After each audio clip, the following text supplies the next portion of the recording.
Welcome to Baker Makes It. I am Zach Baker, and in this episode we're going to continue building out the inside of this 1972 Holiday Rambler.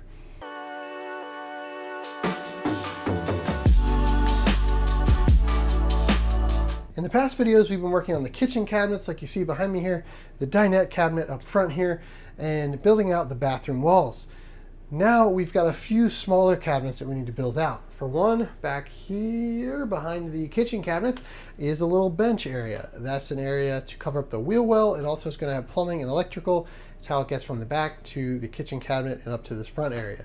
We've also got the refrigerator. We've got the refrigerator moved into the camper here. We got to build a cabinet around that and for the microwave on top. And then finally we've got the kitchen vanity. That's not going to be anything too crazy, just a simple front and side and somewhere to put that countertop and sink on.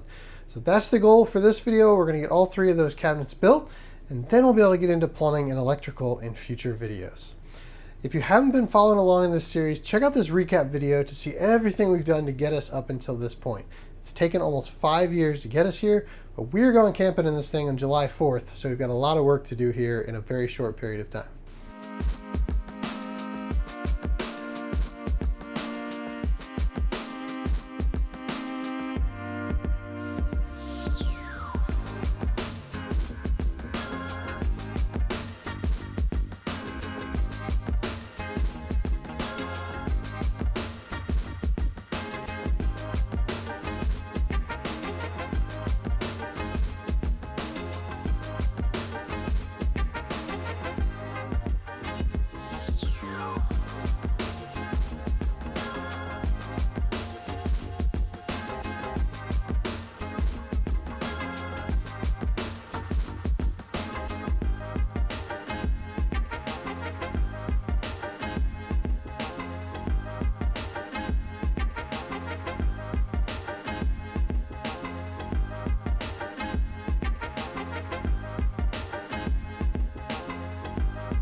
So this is kind of a weird one to build because there's not a lot to attach this to.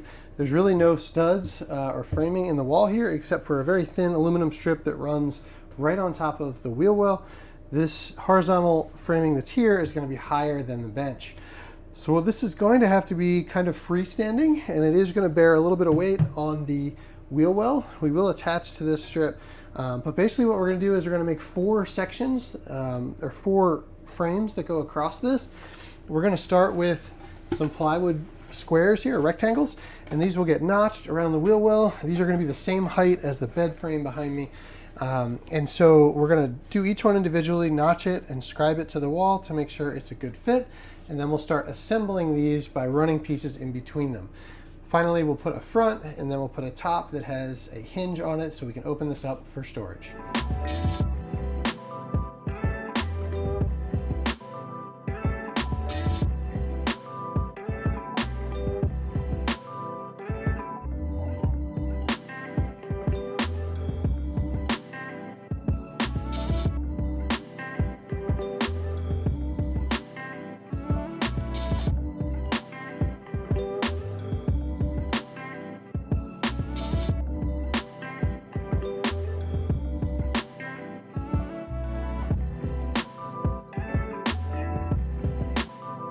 As we're prepping for the fridge install here, I decided to just go simple with some D-loops, and I added this drain hose. There is a drain on the bottom of this fridge that went into this drip tray originally, but I really would rather have something that actually exits the camper.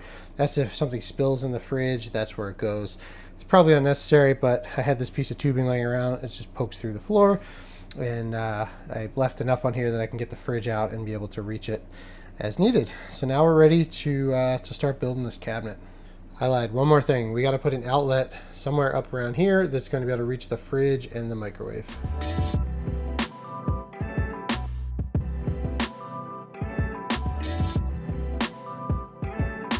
Okay, the refrigerator is attached. What I did was I used 2 ratchet straps. I didn't have one that was quite the length that I wanted to do, because I want the ratchet to be on the very top of the fridge. So my plan is the microwave shelf that'll be on top will have a hole cut out of the middle so you can access the ratchet strap. No one will know it's there, the microwave will cover it, and the microwave won't fall in because the hole will be in between the legs of the microwave. So as this is in here, this is nice and sturdy. Now I can move it a little bit, but I haven't cranked it down all the way. I just wanted to make sure it was going to work. So I took half of an old strap and I tied it to the hook on this one, and that gave me just enough to keep that at the top but hooked on both sides. The other thing I did, which I forgot to film, is I added these little child safety locks. These will just flip right over and connect so that when we're driving, I know these doors won't open. They're easy enough to come flip them open when we get to where we're going, and then we can use the refrigerator and the freezer normally. So I think that's going to work really well. They're very easy to use, and they were just double stick tape. So the next step is going to be to build this sidewall here. There's going to be a TV mounted on this, so I opted to go for 3/4 inch plywood, and we're going to go basically the exact width of the TV so it doesn't look funny. And we're going to have a little face frame on the front of this, which is a little different than how we've done the other cabinets. We're going to use some 1x2 material for that. That's going to just add some strength to this piece that really is kind of just floating out in the open here. So let's do it. Now I like fancy wood joinery as much as anyone, but I've decided metal brackets on the floor and then on both of our horizontal framing ribs, and then also holding the shelf up. Those go into studs, and then this side will go into the 3/4 ply. I'm going to scribe this to the wall and just take a little bit of material out, which is going to back this up about 1/4 inch, and then we'll go ahead and start putting all this together.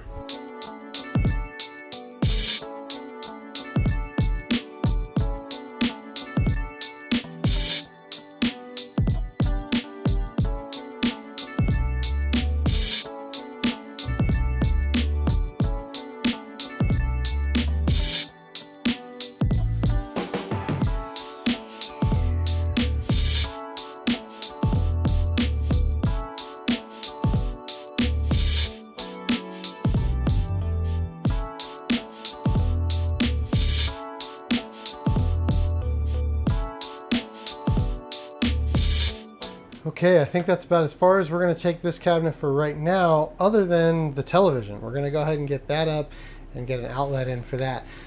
This is a little bit of trial and error here.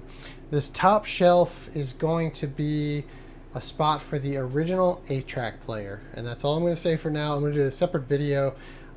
Basically, we're going to be converting that to work with a Bluetooth speaker, but it's going to be the original 8-track player. So I'm going to do another video on the process of that at some point. But I was debating kind of if the microwave is going to get pushed to the side and a speaker is going to be next to it. Ultimately, I decided to just do the speaker and the 8-track player up top, centered the microwave, and built some little side panels here. Everything's put together with those metal brackets, like I said, except for this top shelf is just in with pocket holes. There's not much weight up there, so I didn't go crazy with that. But everything feels really good, and I'm really happy with how this turned out. So the last big thing here is going to be these outlet boxes and the TV. So I'm going to start prepping that, and we'll get it up on the wall.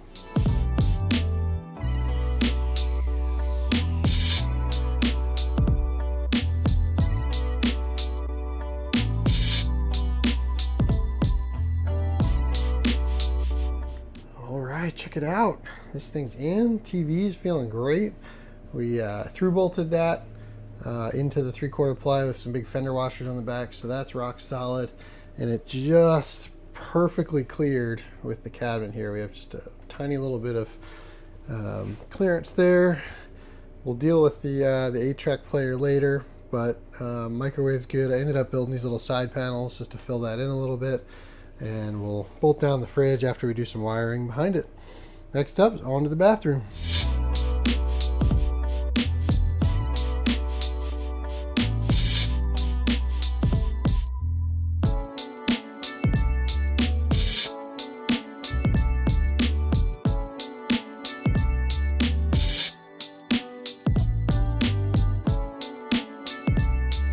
So the bathroom cabinets, as far as we're going to take it, the reason this center thing is actually off center is because this cabinet's going to continue all the way to the wall. But because the toilet sits here, there's only going to be one door here. But I wanted that door to be half of the total width of the cabinet. So that's what's going on there. This is just going to be a fixed panel on that side. Our next video, we're going to get into wiring. You can see I've started that already. I realized I need to run these wires before I put the side panel on. I need to put the side panel on before I finish the cabinet. I need to finish the cabinet before I put the top on. So there's a lot of steps here that are all starting to stack up. But we're going to go ahead and pause the cabinet for now. So what that means for us right now is that this video is coming to a close with nearly all of our cabinetry built. There's a few little odds and ends. There's also a wall cabinet here in the kitchen that has to get built, but I'm not sure I'm going to have time to do that before we take this thing camping. So we're going to hit the pause button on the cabinetry, and we're going to switch over to electrical and soon to be plumbing. A lot of this ties together and it kind of layers in, and so there may be a little bit of both as we go on. But when I built these cabinets, I had to cut my temporary wiring for all of my lighting. So what that means is right now I can only work when the sun's up, and I think as we get close to the end of this, I'm going to have to pull some later nights out here. So the priority now is get on to the wiring. So if you haven't yet, subscribe to Baker Makes It. We'll be back very soon with another video on the wiring. This is going to keep coming, at least one video a week until we get to July or beyond. There's going to be a lot of content coming here, so follow along. This thing is going to be done before you know it. We'll see you on the next one.